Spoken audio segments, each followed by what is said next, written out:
Nah, sementara kan orang-orang kan bikin yang kebiasaan mereka itu bikinnya chamber itu kan bikin di luar kotak itu. Kalau menurut saya itu sayang.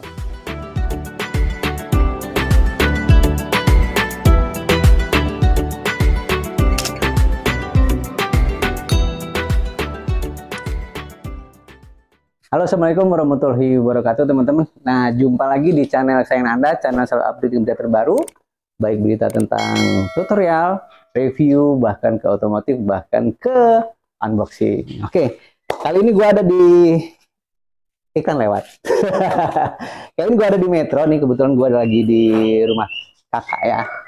Nah, kebetulan kakak buat kolam nih guys. Jadi kolam dia ini adalah kolam yang baru dibuat dengan konsep minimalis ya, minimalis dengan ukuran sekitar 3,5 sampai atau 2 meter ya, dengan kedalaman sekitar 1 meter lebih atau 70 cm ya. Kebetulan juga sekarang lagi di pengerjaan ini juga dengan teknisinya nih, ini orangnya nih Om Topo. Nah, nanti kita ngobrol-ngobrol sama beliau bagaimana konsepnya dan bagaimana nanti mereka selama pengerjaan di sini. Oke. Jangan lupa sebelum kita lanjut di subscribe dulu ya. Cek it out. Oke guys, nah inilah Om Topo. Halo, pagi Om Topo. Selamat pagi Om. Nah ini Pak Topo lagi ngerjain kolam ini Pak Topo ya. Ini lagi finishing, jadi mana yang belum ibaratnya belum rapi kita ambil finishing. Oh ini duduk kaki gak apa nih Pak Topo? Enggak apa-apa. Oke, kita turun ya guys, kita turun, kita sambil dijelasin. Nah ini Pak Topo ini sudah pengalaman di bidangnya. Ya. Oke Pak Topo, sebelum kita lanjut, ini ukuran berapa nih kita buat? Ini ukuran sekitar 2 meter kali 3 lebih. 3 meter lebih. Nyamping 3 meter. Kedalaman tadi? Jadi karena ini untuk keamanan biasanya karena di sini banyak kucing, makanya kita airnya itu maksimal tingginya segini karena supaya kucing itu aman untuk ikan. Oke, antisipasi. Makanya kita kasih itu adalah maksimal itu lubang itu. Ini ada lubang batasan ya, pembuangan ya. Ya, pembuangan. Kemudian terus kita pakai 3 chamber Om. 3 chamber, siap. Nah, sementara kan orang-orang kan bikin yang kebiasaan mereka itu bikinnya chamber itu kan bikin di luar kotak itu. Kalau menurut saya itu sayang. Makanya kita dibuat gunakan ini 1 chamber ini. Chamber pertama. Ini ada lubang sini. Chamber pertama. Ini nanti ditutup. Oke. Ini nanti tutup pakai keramik bisa, batu alam bisa, nanti kasih lubang. Chamber ini, pertama. Jadi tujuan kita tutup apa? Ini kotoran ini masuk di sini, ikan nggak bisa masuk. Sedot juga. Kita masuk ke chamber yang kedua. Siap. Ini chamber kedua. Berarti ini dengan sistem angsa ya, Pak? Nah, sistem angsa itu nanti di sana dikasih paralon yang tinggi, jadi ngambil airnya posisi air yang di atas. Air atas permukaan yang diambil ke chamber selanjutnya ya. Terus itu masuk ke sini, itu nanti ada paralon angsanya nih. Paralon angsa masuk ke sini. Baru di sini mesin. Chamber ketiga ini mesin dan ultraviolet kayaknya di sini. Nah, di sini. Ukuran ininya paralon untuk ukuran paralon kita pakai 1,5 aja udah cukup. 1,5 masuk ke chamber kedua, 1,5 juga. Terus ini Om, ini misalkan dikasih paralon 2 atau 3 dibikin angsa ya. Angsa bisa juga. Yang penting di sini untuk supply sini nggak telat. Supply ya, takut tekor ya teman-teman ya. Jadi supply di sini harus besar. Ini sebagai mesin dan ultraviolet mungkin ya. Oke, lanjutnya buangannya berarti airnya nanti ngalir kemana aja Pak De? Air ini kan mengalir ke sini, ke dalam sini. Ini ada apa ya namanya, chamber apa ya, untuk penampungan air. Ini air kita bikin merambat di sini. Merambatan nih. Tertampung di dalam kolam kecil ini langsung waterfall. Waterfallnya ya, waterfall. Nah, ini biasa saya bikin seperti ini. Ini air jernih. Makanya saya bilangin sama tuan rumahnya, ini paling tidak 1 tahun baru untuk 1 tahun. 1 tahun. Mantap. Jadi 1 tahun itu ibarat kolam itu udah nggak kotor, nggak usah dikutik-kutik. Masalahnya apa? Ketika nanti apa itu dikutik-kutik itu nanti otomatis banyak bakterinya yang malah naik, berhamburan. malah berhamburan. Paling cepat ya setengah tahun lah paling cepat. Iya. Oke, selanjutnya apalagi Pak Deto poin yang kita sampai Nah, ini perlu dicat ini. belum dicat ya, ini belum finishing ya teman-teman ini. Ini nanti lantainya kita pakai warna biru ya Pak ya.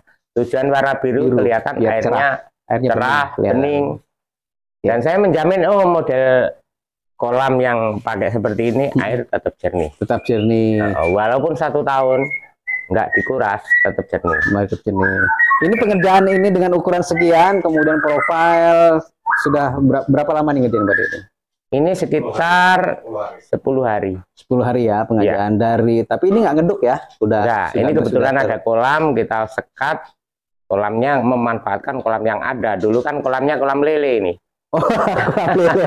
Kita sekat. Jadi ini teman-teman dulunya kolam, tapi kolam sederhana banget. Kolamnya diisi lele, nggak genah-genah, pokoknya nggak genah-genah. Dan ini dimodif sehingga untuk lebih tepat nyaman. Oke. Pak De ada promosi mungkin buat teman-teman supaya bisa Pak De bisa kalau promosi sekalian. Untuk wilayah Lampung ini saya udah sering bikin kayak gini ya. Alhamdulillah selama ini terutama untuk di air itu nggak ada masalah. Aman. Apalagi bocor. Nah, sistem saya supaya mengatasi nggak bocor, ini kita lapis minimal 2. Lapisan apa? Plesternya itu kita plester pertama. Oh, plester. Pertama kita aci, setelah kering kita plester lagi, double ya. Baru kita aci lagi.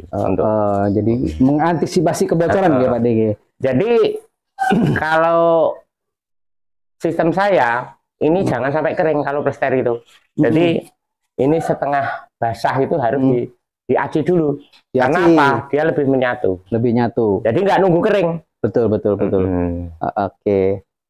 Pak De selain buat kolam apa lagi yang bisa dipromosiin bisnisnya? Ya, saya kolam abstrak biasa. Kolam abstrak? Ya, kolam abstrak yang sistemnya pakai relief itu, pakai sungai, terus masuk ke dalam kolam. Jadi buat apa ya? Relief ya?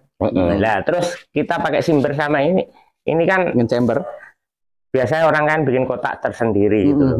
Ngapain kita nggak memanfaatkan ini bisa untuk jadi estetikanya lebih tinggi gitu loh. Seni. Nah, seni. Nanti bisa gitu mungkin dikasih kembang-kembang gitu Pak De ya? Ya, di sini memang berkembang. Contohnya seperti ini di atas ya. Ini belum selesai ya, yang punya udah nggak sabar dikasih bunga ini. Pak De, ngomong-ngomong saya dengar Pak De ini punya bisnis anggur ya. Buat teman-teman kalau nggak salah saya pernah upload tentang panen anggur Pak Ditoko di daerah mana Pak De? Punggur. Itu pernah saya upload sekitar setahun yang lalu dan rupanya beliaulah ini petani anggur josnya. Ada pesan-pesan promosi buat anggurnya Pak De kalian? Kalau anggur masih tetap jalan sih Pak. Karena ya sekarang mulai rame lagi sekarang ini. Tetap pembibitan masih jalan di rumah. Malam bikin bibit. Terus siang kerja. Itu saya dengar-dengar kalau mau ke rumah Pak De, istilahnya mau mangan swarke, itu benar Pak De? Benar. Kalau yang penting udah matang gitu loh. Udah matang.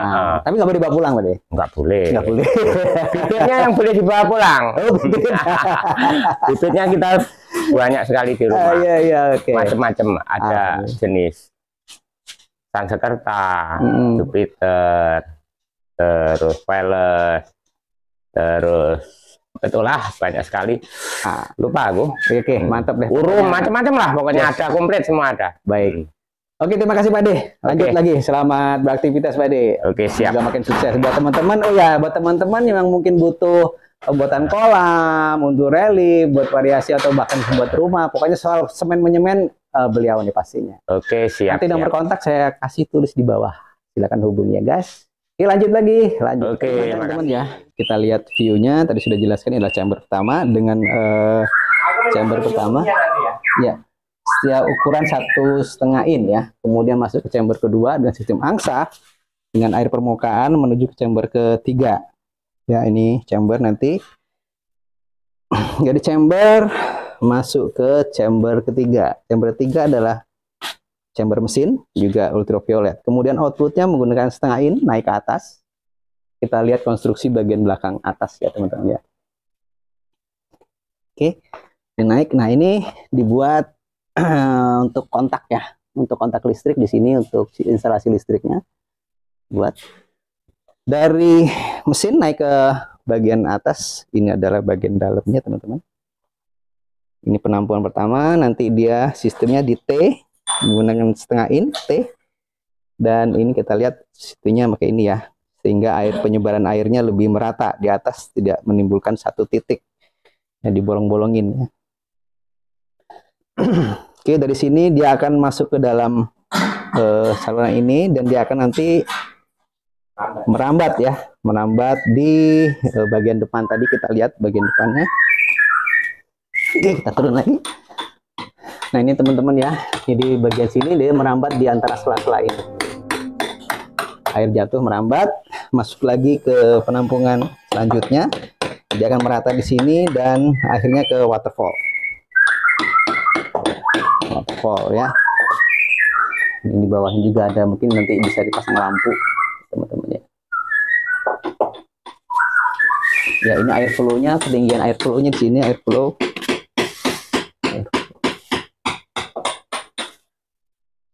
Ya ini proses finishing.